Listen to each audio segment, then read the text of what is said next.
We dismiss history at our peril. Liberty Nation Radio with Mark Angelides. And we're back on this Liberty Nation Radio special with longtime host of the show, Tim Donner.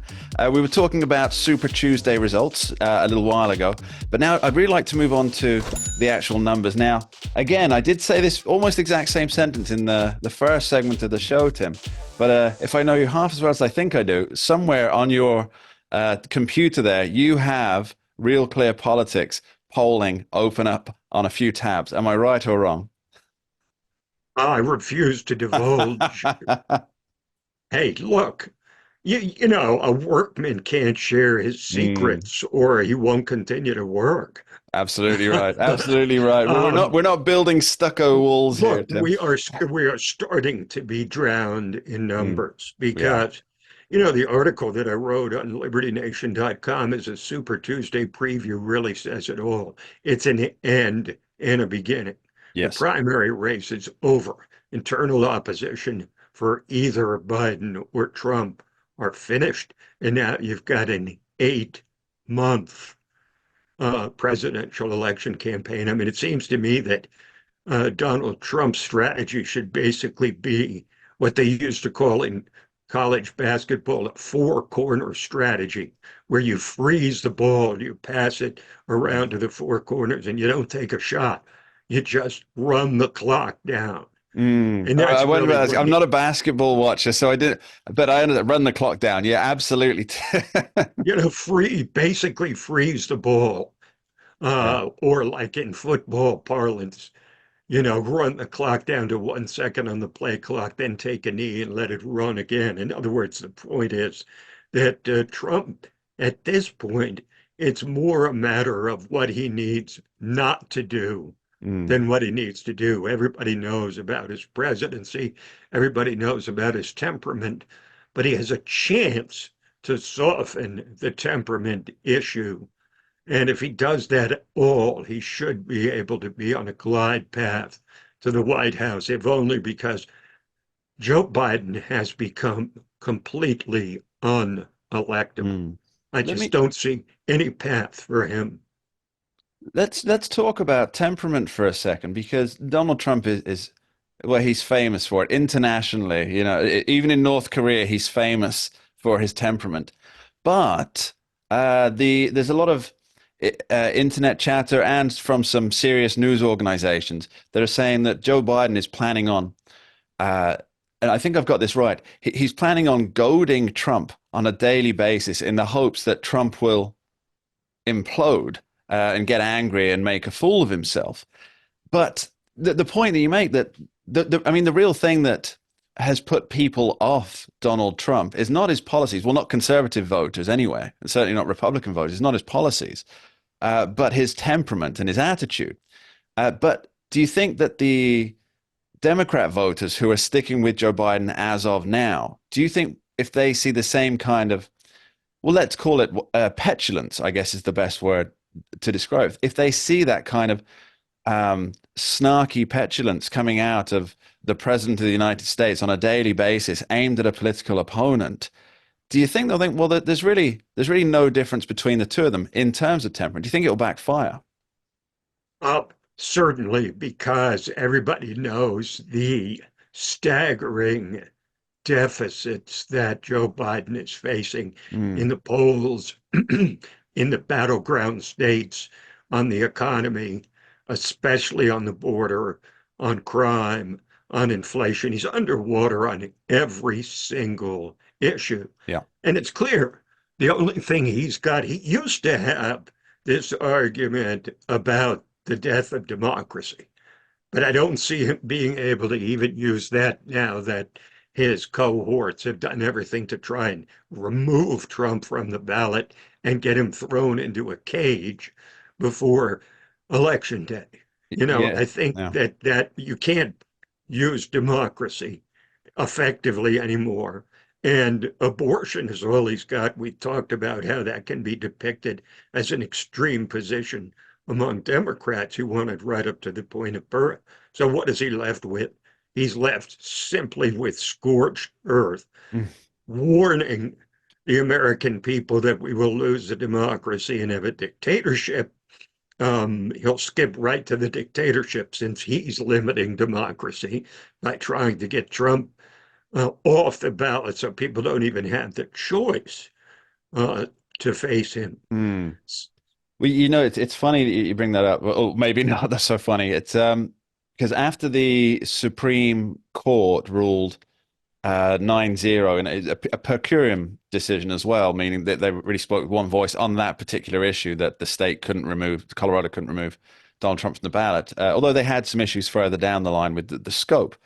But immediately after that, Jamie Raskin uh, dis called the court illegitimate, so they weren't doing a proper job, and there was a lot of talk about from other uh, people who were opposed to the decision that the Supreme Court needed to go. And Jamie Raskin is, I believe, crafting legislation or recrafting legislation that they brought out in 2022, tried to bring out in 2022, to label January 6th an insurrection and therefore just broad sweep disqualify anybody who had an involvement in it. And that involvement, notably, and I think this is quite funny, includes people who objected to the certification of the election. Now, here's the irony. 2016, who objected to the certification of the election? Jamie Raskin. Jamie Raskin. Yes, I mean, look, if there was shame in politics, it Mm, wouldn't be politics. He's utterly shameless, just like people like Adam Schiff, who just won the Senate primary, or mm, went into the runoff in yeah. California. People like this can just lie with absolute impunity. But it's amazing to me that Jamie Raskin doesn't realize that what he's proposing is as a way to kick Trump out of office before he ever takes it by challenging the outcome of the election because he's an insurrectionist. He's doing exactly Yeah. what the left has been accusing Donald Trump of for the last 4 years. It's amazing the tone deafness. Mm, Imagine the average person hearing this saying, wait a minute, yeah. is this Democrat? Is this high ranking Democrat? I believe he's third in line in the House, third ranking Democrat. Is he saying that if Trump wins, then we'll just find a way to decertify the election? Because that's what he's saying. And that's exactly what they have accused Trump of doing. It, So, you know, it's like, projection, my name is the mm. Democratic Party. Well, as the great sage and philosopher Groucho Marx once said, if they didn't have double standards, they'd have no standards at all. And Um, then he also said, I've got a lot of principles. And if you don't like them, I've got other principles. That's we could Jamie just do Raskin. Groucho Marx quotes the entire There's show. I'm in. Jamie Raskin as Groucho Marx. We've created a new meme. Yeah, without the humor, without the humor. Um, Definitely not. something I want to come back to, Tim. I've been making notes on the many wonderful points you've been making, but you briefly mentioned the records that they're running on here, the two candidates, the two presumptive candidates, I guess they are now. Uh, uh, and in 2020, Donald Trump had a record as president. And for 3 years, it was arguably quite a good record. And then came COVID. And then he lost a lot of support there, I think, for his reaction to it. But Joe Biden was able to say whatever he wanted because he didn't have a record as president to run on. So any faults or foibles that could be brought up to be used as ammunition against him, well, he wasn't president. Barack Obama was president. But now he's got the, the track record. And I think that creates a completely different arena for this election because it's record v record. And I mean, you've said yourself in the polls, pretty much every area except abortion, Donald Trump beats him on those because it's records that are running now, not so much personalities. That's exactly right. And there's actually, even the New York Times is admitting there's some semblance of nostalgia for the Trump years because of how the economy was roaring Mm, really on all cylinders until COVID just destroyed everything for a period of time and probably cost Trump uh, re-election. But the I look at it this way: it's the reverse of 2020. In 2020, it was really a referendum on Trump, up or down. And Biden was considered the so-called normal choice who would tone things down and create a sense of normalcy. So it was a referendum on Trump. This time, it's a referendum on Biden. And if it remains that way, Biden's going to lose, plain and simple. Yeah, I've been looking at the recent figures. I believe nationally, Trump is up by 2% on national polling for a two-horse race. He's also up when it's a three-horse race. I think it's 2.3%. So when it's a five-horse race, so including RFK, Cornel West, and somebody else. And Uh, remember that most of those, well, certainly Cornel West and Jill Stein will get votes from just the left, yeah, and that will cost Biden. Um, but these things always happen. For example, it's largely gone unnoticed that in 2020, the Libertarian candidate won more votes in Michigan, I believe it was Wisconsin and Georgia and Arizona, than Trump's margin of defeat. So, Trump could say, hey, if the Libertarian yeah. hadn't run, I would be back in the White House. So there's always, there was It's a Ralph game of Nader in margins. 2020. A Yeah. game of margins. We'll be back with Tim Donner after this short break. Don't go anywhere.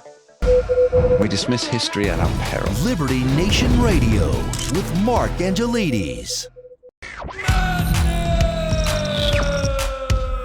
Don't get caught up in the media madness. Join our movement for free thinking and free speech at libertynation.com. Publishing news and analysis 24/7 with original articles by our team of authors who tell it like it is. Join us each week for online TV shows, The Uprising Podcast, and Liberty Nation Radio. We believe in free thinking and free speech. We are libertynation.com.